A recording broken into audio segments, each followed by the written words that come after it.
حضراتكم يا جماعه؟ الحمد لله بقى ده شكلنا دلوقتي بعد 8 شهور من زراعه 3000 جرافت. ايه راي حضرتك بقى في التجربه؟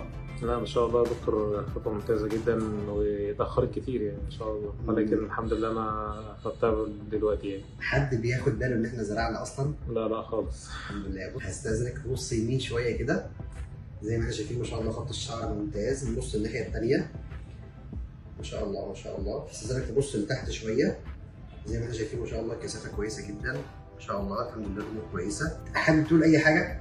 لا هي خطوة ممتازة، هي بتختلف بس للشخص التاني، مش شخصية الواحد التاني ان هو يقدر ياخد الخطوة ديت، انما انا بشجع اي حد انه ممكن ياخدها بصراحة يعني. الحمد لله. النهارده قبل بكرة يعني. شكرا جدا على مشاركة التجربة معايا.